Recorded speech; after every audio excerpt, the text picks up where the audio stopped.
Alors, vous voyez, et toujours ces rapports établis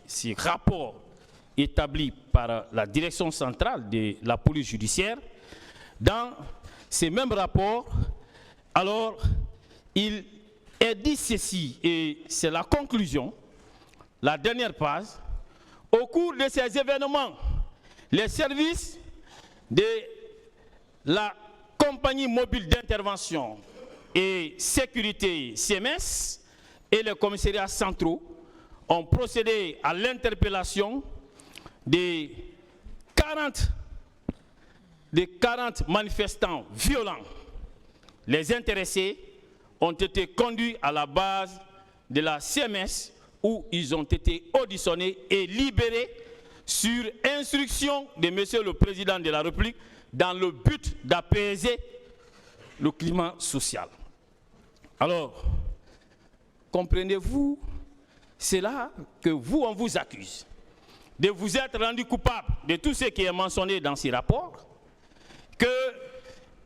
qu'on parvienne à mettre main sur ceux qui sont considérés en être les auteurs, les 40 personnes désignées, prétendument désignées être les manifestants violents, qu'on les libère. Est-ce qu'en les libérant, on a voulu que la lumière soit faite sur cette affaire des casses des deux commissariats? Est-ce qu'on avait voulu que la lumière soit faite sur ça? Je considère que ce n'était que des manipulations à dessein. Très bien. Je continue. Est-ce qu'il est du droit d'un président de la République de faire libérer les auteurs des infractions à la loi pénale? C'est à la justice de s'occuper de ces affaires. En le faisant, le président Dadis encourageait oui ou non l'impunité dans cette affaire. Ben, c'est tout comme, c'est-à-dire tout revenait au sommet du CNDD. Et les autorités judiciaires et autres n'avaient pas de place.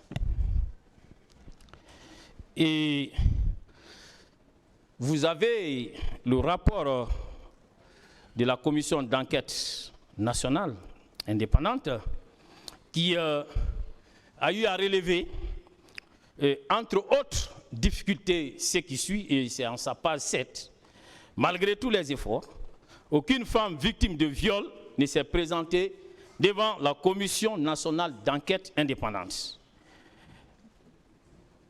L'impossibilité pour la CI d'auditionner le président et le lieutenant Aboubakar Sidiki Diakité Ditumba, qui figurait pourtant dans le programme de la CI.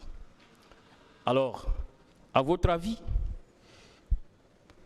pourquoi ces femmes victimes de viols n'ont pas eu le courage de venir devant cette commission d'enquête nationale prétendument indépendante?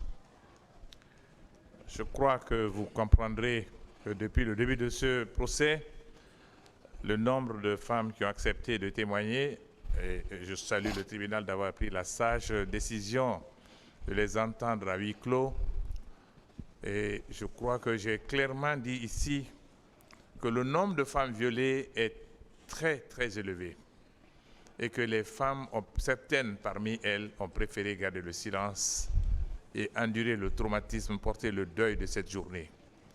Mais aussi, devant cette commission, comme vous dites que cette session a été publique, voilà. Je comprends que les femmes n'étaient pas disposées à venir dans une séance publique comme dans d'autres séances qu'on a vues dans le passé, venir mettre devant le public leur intimité. Et je les comprends, je respecte leurs décisions.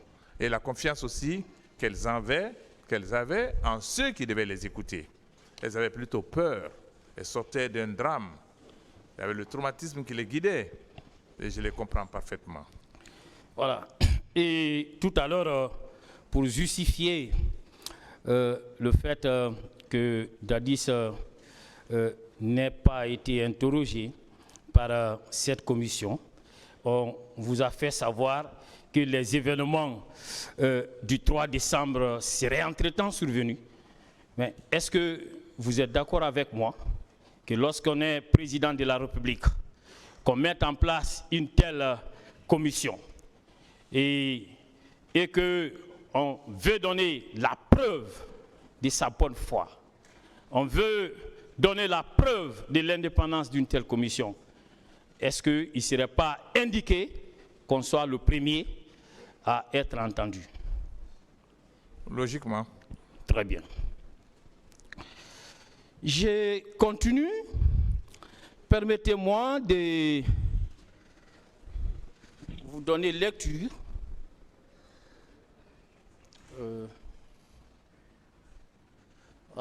du procès verbal des dépositions du général Ibrahima Baldi. Alors, lorsque vous prenez ces procès verbal, et en sa page 2, il est dit ceci: est hier, à la date du 27 septembre 2009, j'ai été convié à une réunion à l'état-major général des armées. Au cours de cette rencontre, il a été question de prendre des instructions sur les dispositions concernant des informations qui étaient en notre possession et le dispositif sécuritaire à mettre en place. Il a été retenu que s'il y avait marche, seule la gendarmerie et la police devraient assurer le maintien d'ordre. Les autres corps devraient être casernés. Et il poursuit, c'est sur la même page, est hier, pour l'exécution de notre mission, nous avons mis en place un dispositif statique comprenant les 3 escadrons départementaux de 150 hommes chacun et un dispositif mobile comprenant les 6 escadrons de gendarmerie mobile d'un effectif de 120 hommes chacun. Alors, je pense que vous comprenez à travers cette lecture que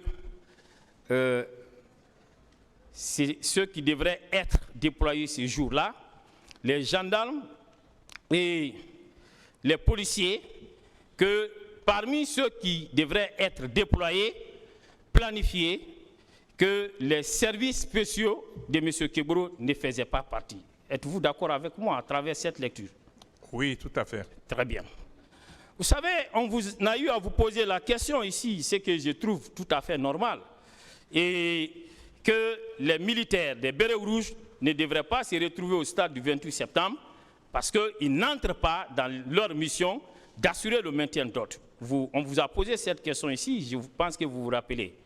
Oui, très bien. Oui, tout à fait. Alors, et dans ces conditions, alors, est-ce que colonel Moussa Keïboro et M. Blaise Gomou, qui n'étaient pas planifiés ces jours-là, parce que c'est le chef d'état-major général des forces armées d'alors, dont je viens de vous donner lecture de la déposition.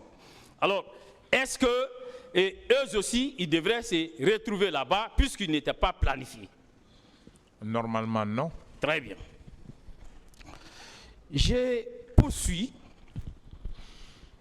Je vais toujours vous lire ce même procès verbal des dépositions du général Ibrahima Baldi. Et à la même page, hier, ça c'est par rapport à la mission qui leur était assignée. La mission qui avait été assignée à la gendarmerie était d'empêcher tout regroupement en premier lieu et de disperser par les moyens conventionnels les foules en second lieu. Nous avons des informations selon lesquelles le mouvement qui se préparait devrait être général et concernerait les 5 communes de la capitale, plus Doubrika et Koya. Alors, et je crois qu'à travers cela, vous comprenez aisément avec moi que la mission assignée à la gendarmerie était d'empêcher tout regroupement, à défaut de disperser les manifestants. question que je vais vous poser. Alors, est-ce que vous saviez, et vous l'avez même dit ici, vous êtes d'accord avec moi qu'on ne disperse pas des manifestants qui sont réunis dans un enclos fermé? Mais tout à fait, mais c'est plutôt les gendarmes ont participé aussi au massacre. Les policiers, les Béros rouges et les polices, ils ont tous participé au massacre.